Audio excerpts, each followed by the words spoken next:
നമ്മൾ ഇനി പഠിക്കാനായിട്ട് പോകുന്നത് എ കേസ് ഓഫ് സസ്പീഷൻ എന്ന് പറയുന്ന ഒരു ചാപ്റ്ററാണ്. ചാപ്റ്റർ 8 ആണ്. അപ്പോൾ നമുക്കതിൻ്റെ സമ്മറി ബ്രീഫായിട്ടൊന്ന് പറയാം. അതിനുശേഷം നമ്മൾ ആക്ടിവിറ്റീസും കാര്യങ്ങളൊക്കെ പറഞ്ഞു പോകുന്നുണ്ട്. ഓക്കെ. അപ്പോൾ ഇതൊരു സസ്പെൻസ് സ്റ്റോറിയാണ്. കേസ് ഓഫ് സസ്പീഷൻ എന്നുള്ളത് ഒരു സസ്പെൻസ് സ്റ്റോറിയാണ്. ഇത് എഴുതിയിട്ടുള്ളത് ഈ വാലൈസ് എന്ന് പറയുന്ന ഒരു ഒരു റൈറ്ററാണ്. ഓക്കെ. അപ്പോൾ ഈ ഒരു സ്റ്റോറിയിൽ ഒരു ഡോക്ടർ ബെൻസൺ എന്ന് പറയുന്ന ഒരു ഡോക്ടറുണ്ട്. അദ്ദേഹം എന്ത് ചെയ്തു, തെറ്റിദ്ധരിക്കുകയാണ്.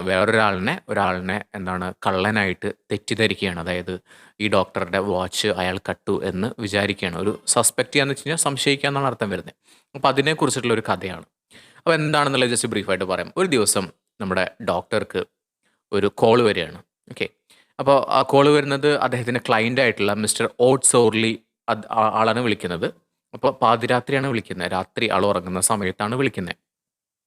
അപ്പോൾ ഓട്ട്സോർലി എന്ന് പറഞ്ഞാൽ ആരാണ്? നമ്മുടെ ഡോക്ടർ ബെൻസൻ്റെ ഒരു ക്ലയൻ്റാണ്.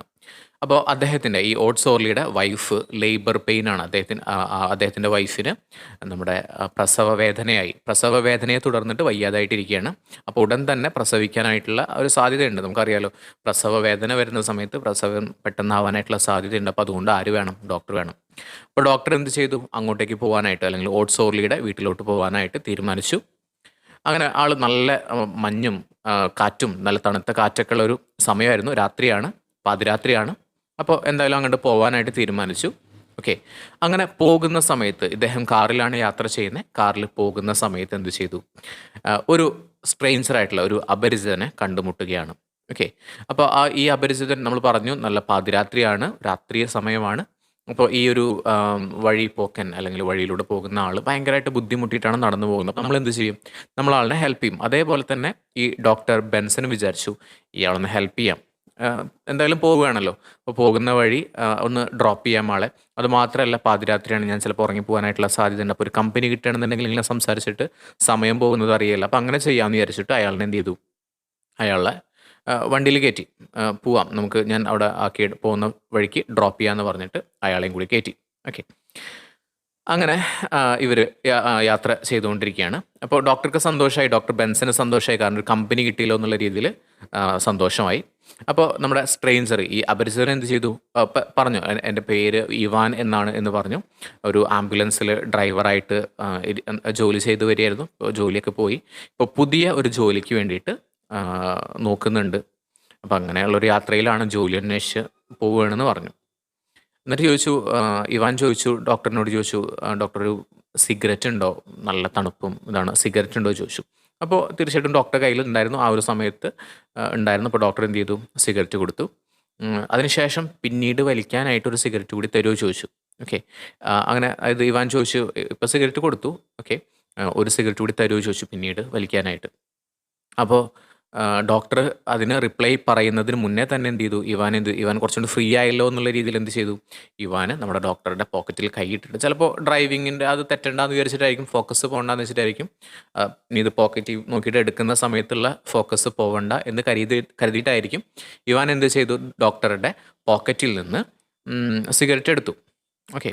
അപ്പോൾ നമ്മുടെ ഡോക്ടറുടെ റിപ്ലൈക്ക് കാത്തു നിൽക്കാതെ നമ്മുടെ ഇവാന് ഡോക്ടറുടെ പോക്കറ്റിൽ നിന്ന് ഇതെടുത്തു. അപ്പോൾ ഡോക്ടർക്ക് ഭയങ്കരമായിട്ട് സർപ്രൈസായി, അല്ലെങ്കിൽ ആൾക്ക് കുറച്ചൊരു ഇറിറ്റേറ്റഡ് ആയി. കാരണം ഒരു അപരിചിതൻ ഇപ്പോൾ ജസ്റ്റ് കണ്ടുമുട്ടിയിട്ടേ ഉള്ളൂ, നമ്മൾ ചെയ്യാമെന്ന് വിചാരിച്ചിട്ട് എന്ത് ചെയ്തു? നമ്മൾ വണ്ടിയിൽ കയറ്റിയിട്ടുള്ള ഒരാൾ നമ്മുടെ സമ്മതമില്ലാതെ നമ്മുടെ പോക്കറ്റിൽ നിന്ന് സിഗരറ്റ് എടുത്തു. ഓക്കെ. അത് ഉദ്ദേശിച്ചത് അത്രയും കമ്പനിയാണല്ലോ എന്നുള്ള രീതിയിലാണ് എടുത്തത്. പക്ഷേ ഡോക്ടർക്ക് ഭയങ്കരമായിട്ട് ഒരു ഇറിറ്റേഷൻ ഫീൽ ചെയ്തു, ബിക്കോസ് ഈ സ്ട്രേഞ്ചറുടെ ബിഹേവിയർ കണ്ടപ്പോൾ. അങ്ങനെ കുറച്ച് കഴിഞ്ഞപ്പോൾ ബെൻസ വിചാരിക്കണ സമയം നോക്കണമല്ലോ. ഇപ്പോൾ നമ്മൾ ലേബർ പെയിനിലാണ്, അപ്പോൾ ഇത്ര സമയം എന്നൊക്കെ ഉണ്ട്. അപ്പോൾ അത് നോക്കാനായിട്ട് വാച്ച് നോക്കിയ സമയത്ത് വാച്ച് കാണാനില്ല. അപ്പോഴാണ് ഡോക്ടർ ബെൻസൺ ആലോചിച്ചത്, കുറച്ച് നേരത്തെ എന്ത് ചെയ്തിട്ടുണ്ടായിരുന്നു?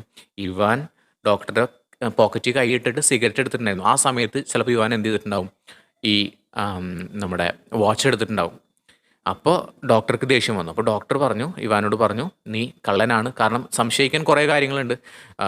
ഇദ്ദേഹത്തിന് ജോലിയൊന്നുമില്ല, ഇവാന് ജോലിയൊന്നുമില്ല. ഇപ്പോൾ ജോലി തേടി പോയിക്കൊണ്ടിരിക്കുകയാണ്, വിച്ച് മീൻസ് അദ്ദേഹത്തിൻ്റെ കയ്യിൽ പൈസയൊന്നുമില്ല. അതുപോലെ തന്നെ അദ്ദേഹത്തിൻ്റെ വസ്ത്രധാരണ രീതിയൊക്കെ നോക്കിയപ്പോൾ നമ്മുടെ ഡോക്ടർ ബെൻസിന് ഉറപ്പായി, ഇവാൻ തന്നെയാണ് എൻ്റെ വാച്ച് മോഷ്ടിച്ചത് എന്നുള്ളത് ഉറപ്പായി. കാരണം ഒരു ലക്ഷണവും കാര്യങ്ങളൊക്കെ കണ്ടപ്പോൾ ഉറപ്പായെന്ന് വെച്ചാൽ സസ്പെക്റ്റ് ആണ്, അതായത് സംശയിക്കുന്നതാണ്, സസ്പീഷ്യസ് ആണ്.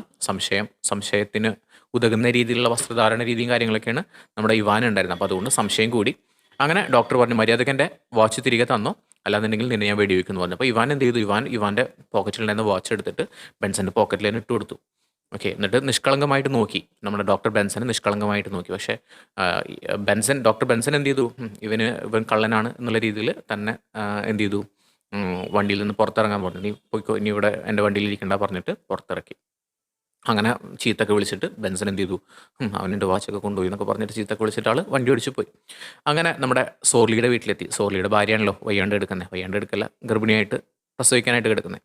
അങ്ങനെ സോർലിയുടെ വീട്ടിലെത്തിയതിനു ശേഷം നമ്മുടെ ഡോക്ടർ പറയണം, ഭയങ്കര വീമ്പിളക്കി പറയണം, ഞാൻ വരുന്ന വഴിക്കൊരു ഒരു അപരിചിതനെ കണ്ടു. പാവല്ലെന്ന് വെച്ചാൽ ഞാൻ വണ്ടി കയറ്റിയതാണ്. പക്ഷേ വണ്ടി കയറ്റിയിട്ട് അവന് എൻ്റെ കയ്യിൽ നിന്ന് ഒരു സിഗരറ്റ് ചോദിച്ചു, ഞാൻ കൊടുത്തു. പിന്നീട് അവൻ ചോദിക്കാണ്ട് എൻ്റെ കയ്യിൽ നിന്ന് സിഗരറ്റ് എടുത്തു. അതിന് ശേഷം ആ സിഗരറ്റ് എടുക്കുന്ന സമയം നോക്കിയിട്ട് അവൻ എൻ്റെ കയ്യിൽ നിന്ന് വാച്ച് മോഷ്ടിച്ചു. എന്നിട്ട് എനിക്ക് ദേഷ്യം വന്നപ്പോൾ ഞാൻ തോക്ക് ചൂണ്ടിയിട്ട് അവനോട് പറഞ്ഞു, എടാ മര്യാദക്ക് എൻ്റെ വാച്ച് ഒന്നും അല്ല, നിന്നെ വീടിച്ച് കൊല്ലുന്നു പറഞ്ഞപ്പോൾ അവൻ പേടിച്ചിട്ട് ഇതാക്കിയിട്ട് എന്നിട്ട് ഞാൻ അവനെ പുറത്താക്കി എന്നൊക്കെ പറഞ്ഞ് ഭയങ്കര വീമ്പിളക്കിക്കൊണ്ടിരിക്കുകയാണ്. അങ്ങനെ ഈ കാര്യങ്ങളെല്ലാം പറഞ്ഞു. ഡോക്ടർ ബെൻസൺ ഭയങ്കര ധീരമായിട്ടുള്ള കഥകളൊക്കെ പറഞ്ഞു. എന്നിട്ട് ഈ കുഞ്ഞ് ജനിച്ചിട്ടോ, കുഞ്ഞ് ജനിച്ച സമയത്ത് അതായത് നമ്മുടെ സോർലിയുടെ ഭാര്യ വൈഫ് എന്തായി, കുഞ്ഞിന് ജന്മം നൽകി. അപ്പോൾ ആ സമയം നോക്കാനായിട്ട് ഡോക്ടർ ബെൻസൺ എന്ത് ചെയ്തു, നമ്മുടെ വാച്ച് എടുത്ത് നോക്കിയപ്പോഴാണ് ആൾക്ക് മനസ്സിലായത് വാച്ചിലൊരു പൊട്ടലുണ്ട്, ഒരു പൊട്ടിയിട്ടുള്ളൊരു ഭാഗം. അപ്പോഴാണ് മനസ്സിലായത്, ചേട്ടാ ഇത് എൻ്റെ വാച്ചല്ലല്ലോ, ഇത് ആരുടെ വാച്ചാണ്, ഇത് ഇവാൻ്റെ വാച്ച് തന്നെയാണ്. മനസ്സിലായോ? അപ്പോൾ ശരിക്കും എന്ത് സംഭവിച്ചിട്ടുണ്ടാവും, ഡോക്ടർ ബെൻസൺ പാതിരാത്രി ഈ വിളിച്ച ഫോൺ കോൾ വരെയാണ് വീട്ടിലേക്ക്, ഇങ്ങനെ ഭാര്യ പ്രസവിക്കാനായിട്ട് എടുക്കുന്ന പ്രസവ വേദന വന്നു, ഡോക്ടർ വരുമെന്ന് പറഞ്ഞ ടിക്കും തിരക്കിൽ ആൾ ശരിക്കും പറഞ്ഞാൽ വാച്ച് എടുക്കാൻ മറന്നുപോയി. എന്നിട്ട് വണ്ടി കയറി പോണ വഴിക്ക് ഇയാൾ കിട്ടി. പക്ഷേ ഇയാൾ വാച്ച് എടുത്തിട്ടുണ്ടായിരുന്നില്ല, നമ്മൾ ഇവാൻ എന്ത് ചെയ്തിട്ടുണ്ടായിരുന്നില്ല, മോഷ്ടിച്ചിട്ടുണ്ടായിരുന്നില്ല. പക്ഷേ ഇയാളുടെ മട്ടും ഭാവമൊക്കെ കണ്ടപ്പോൾ നമ്മുടെ ഡോക്ടർ ബെൻസൺ വിചാരിച്ചു ഇയാൾ കള്ളനാന്ന് വിചാരിച്ചിട്ട് ഇവാൻ്റെ വാച്ചാണ് ഇവാൻ എന്ത് ചെയ്തത്, ഡോക്ടർ ബെൻസൻ്റെ പോക്കറ്റിലിട്ട് കൊടുത്തു. എന്നിട്ട് നിഷ്കളങ്കമായിട്ട് നോക്കി, ഞാനല്ല എന്നുള്ള രീതിയിലൊക്കെ നോക്കി. പക്ഷേ നമ്മുടെ ഡോക്ടർ ബെൻസൺ ഭയങ്കരമായിട്ടുള്ള ദേഷ്യത്തിലായിരുന്നു. അപ്പോൾ ആളിനെ നെഗ്ലക്റ്റ് ചെയ്തു, ആളിനെ വണ്ടി നിറക്കിയിടൊക്കെ ചെയ്തു. അപ്പോഴാണ് ആലോചിക്കുന്നത്, ചേട്ടാ ഇതെൻ്റെ വാച്ചല്ല, ഇത് ഇവാൻ്റെ വാച്ച് തന്നെയാണ്, ഞാൻ ചെയ്തത് ഒരു സംശയത്തിൻ്റെ പേരിൽ ഒരാളിനെ കള്ളനാക്കി എന്നിട്ട് വണ്ടി നിറക്കി വിട്ടു. ഇതാണ് കഥ എന്ന് അദ്ദേഹം ആലോചിച്ചു. ചേട്ടാ ഞാൻ ചെയ്ത് തെറ്റായി പോയല്ലോ എന്ന് അദ്ദേഹം നമ്മുടെ ബെൻസൺ ആലോചിച്ചു. ഇതാണ് നമ്മുടെ ഈ ഒരു സ്റ്റോറി വരുന്നത്. ഇതാണ് ബ്രീഫായിട്ടുള്ള സമ്മറി.